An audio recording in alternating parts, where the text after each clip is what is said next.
Jadi istighfar itu upaya biar bisa tobat, tolabul maghfirah, doa. Istighfar itu doa, ya Allah tolong ampuni saya. Dan tidak sia-sia, Allah janjikan akan diampuni. Allah janjikan akan diberi. Allah janjikan akan diberi solusi, kan enak. Makanya orang-orang soleh itu kalau dimintai solusi untuk masalah-masalah, gak pernah ngasih nasihat banyak-banyak. Ada orang datang, kalau zaman sekarang kan datang, Masya Allah, Ustadz, anak saya Ustadz, Masya Allah, susah diatur, berani sama orang tua, bla bla bla bla bla. Kita ini Ustadznya, kita ini sok pinter. Ya Bapak ini kalau jadi orang tua harus tahu cara nasihatin anak. Bapak harus berakhlak yang mulia sama anak. Tuh, tambah sindikan ini stres kok, aku sing disalahno ya. Stres. Kalau orang-orang dulu gak begitu. Datang satu orang ngeluhkan, anak saya, suami saya, istri saya. Itu dikasih solusinya bukan nasihat. Tapi disuruh amal. Kamu istighfar 10.000 kali. Istighfari dosa-dosamu, beres nanti urusan anak sama istrimu, sama suamimu, beres. Karena tidak ada hal-hal yang hil-hil tadi itu, yang ruwet-ruwet tadi itu, kecuali karena kitanya punya sesuatu yang gak beres dengan Allah Subhanahu wa ta'ala. Wujud kita sehebat apapun, kalau ada yang gak beres sama Allah ta'ala, maka Allah akan mengingatkan kita lewat makhluk-makhluknya yang lain. Makanya dikatakan siapa ngalami yang gak enak itu kan menghapus dosa. Lah apa pengen toh dosanya dihapus pakai kejeduk tembok 200 kali. Na'udzubillah min dzalik. Apa ya pengen dosanya itu dihapus dengan diomeli istri tiap hari. Apa ya pengen dosanya dihapus dengan diperenguti suami setiap pagi. Kan yang gak enak. Kan ya enak toh, pagi kok lihat suami mesem ya. Pulang kantor lihat istri kok nyiapkan teh sama senyum. Itu kan nikmatnya luar biasa. Ketemu anaknya apa? Ayah, ngerangkul kan penak. Bukan anak dipanggil, nak, siapa kamu? Tak kenal, loro hati itu ya. Sakit ya, na'udzubillah min dzalik. Lah gimana caranya biar bisa seperti itu? Caranya jangan suka nyalahin orang lain. Jangan suka menyalahkan keadaan. Kadang-kadang itu Masya Allah. Ini ekonomi ruwet. Makanya rezeki saya seret. Orang urusan nih. Semut itu enggak pernah urusan sama ekonomi.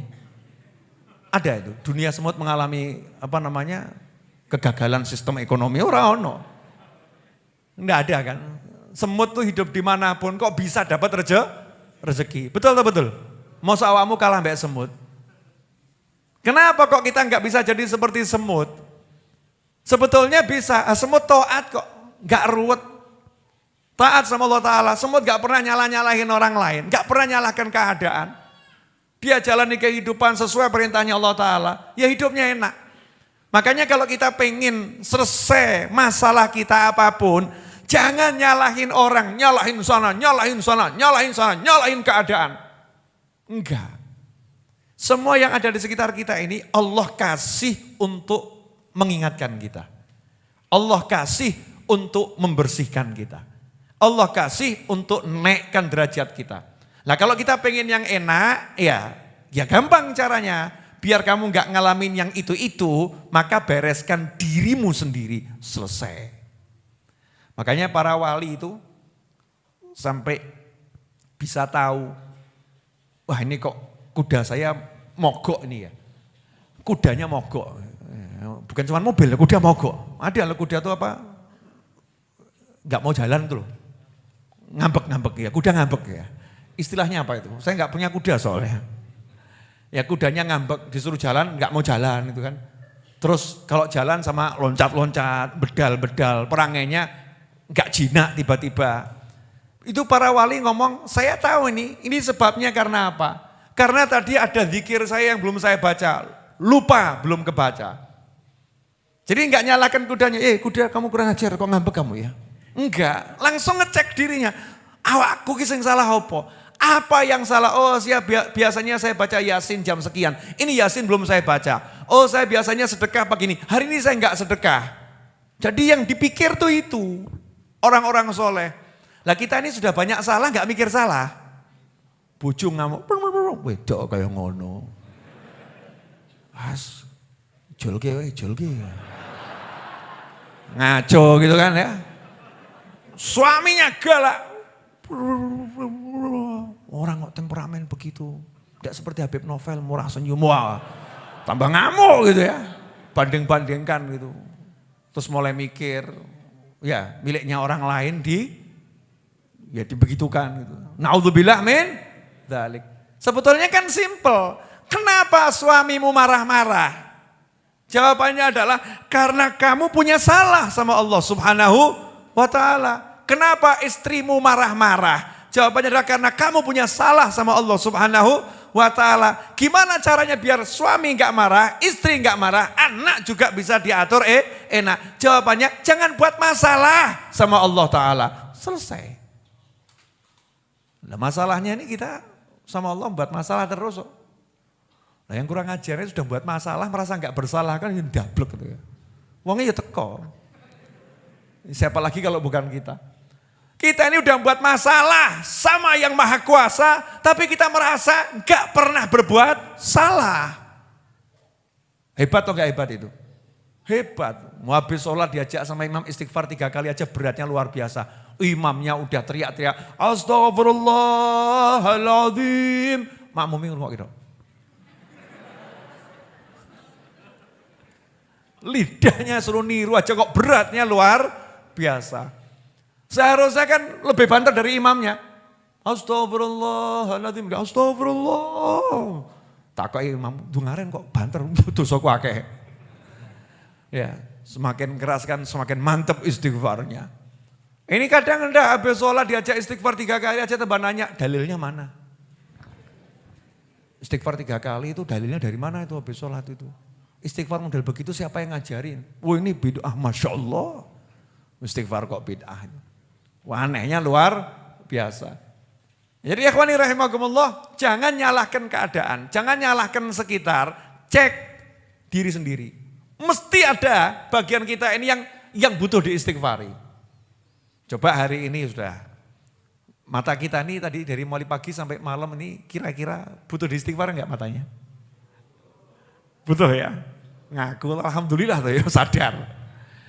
Hati kita hati-hati, coba dicek. Ada enggak tadi iri, dengki yang enggak sengaja tiba-tiba muncul iri, dengki, ya, merasa benci, dendam, marah sama orang, ada enggak itu? Ya, mulut kita nih enggak sengaja ngobrol sama temen gitu ya. Kemudian ikut andil ghibah, ngerasani, gunjing orang. Bahkan jelek-jelekkan orang tanpa kita sadari. Tangan kita nih di handphone yang cilik tuh handphone tuh Masya Allah. Tapi kita nggak sadar ngirim pesan-pesan yang di situ ada hal-hal yang diharamkan sama Allah Subhanahu wa ta'ala. Yang bisnis, Masya Allah, jual barang di platform-platform online itu 100% asli, padahal ya gak asli. Masih seperti baru, padahal bekas. Ya masih seperti baru, itu definisinya gimana masih seperti baru itu? Susah atau ya? Nah ini kadang kayak sumpah urung tahu nabrak, tapi ditabrak. Sumpah niatnya ini sumpahnya bohongin orang. Sumpah nih mobil ini belum pernah nabrak, betul tapi ditabrak. Kurang ajar atau enggak kurang ajar itu? Dustain orang gitu. Ini perlu diistighfari. Jadi kita kalau mau selesai masalah kita, enggak usah ruwet-ruwet, duduk istighfar. Duduk istighfar. Nah berapa kali istighfar itu? Diajari oleh Nabi Muhammad SAW. Siapa yang pagi istighfar 70 kali, malam istighfar 70 kali, maka dia tidak akan dicatat dalam kelompok manusia yang pandai berdusta dan tidak dicatat dalam kelompok manusia yang lalai. Gampang ya? Pagi 70, malam 70. Istighfarnya modelnya bagaimana? Sakarepmu. Nah kita ini kan minat du'afa, orang-orang lemah. Biasanya kan cari paket hemat ya. Beb, istighfar yang paling hemat aja Beb, ya. Cepat, ringkas. Nah istighfar yang paling cepat, tolabul maghfirah itu ucapan astaghfirullah. Atau rabbighfirli. Atau Allahumma ghfirli. Itu ucapan istighfar. Jadi kalau kita bilang astagfirullah, astagfirullah, astagfirullah 70 kali.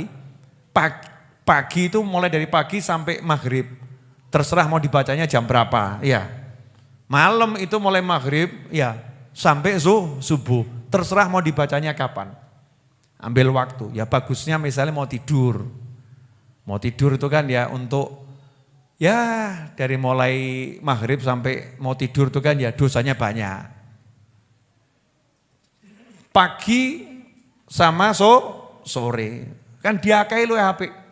Pagi dibaca, sore dibaca, maghrib dibaca, itu kan sudah sore menerangkut maghrib, mau tidur dibaca. 70 kali. Kalau itu kita lakukan, istiqomah tiap hari, selesai masalah. Apalagi kita nambahin, sadar dosanya banyak. Niat, Habib, Yai, Ustadz, pokoknya tiap hari saya mau sholawat 1000 kali, istighfar 1000 kali, tahlil 1000 kali. Wah jos itu, luar biasa. Tekun saja, praktekkan. Gak usah banyak teori, nasihat A, nasihat B. Solusinya bagaimana? Solusinya itu Allah yang ngasih. Saya gak bisa ngasih. Gimana nasihat Habib? Aku reso nasihati. Nasihat itu dari Allah dan Rasulnya. Makanya saya selalu ngomong tidak terima curhat. Betul ya? Betul kan? Karena saya gak bisa nasihati. Saya gak bisa ngasih solusi. Yang bisa ngasih solusi Allah Subhanahu wa ta'ala. Yang bisa nasehatin Allah Subhanahu wa ta'ala dan baginda Muhammad SAW. Dan sudah dinasehatin sama Allah dan Rasulullah SAW. Dan sudah dijanjikan solusinya, tinggal diamalkan. Jadi sebetulnya mudah atau susah? Mudah. Lah yang buat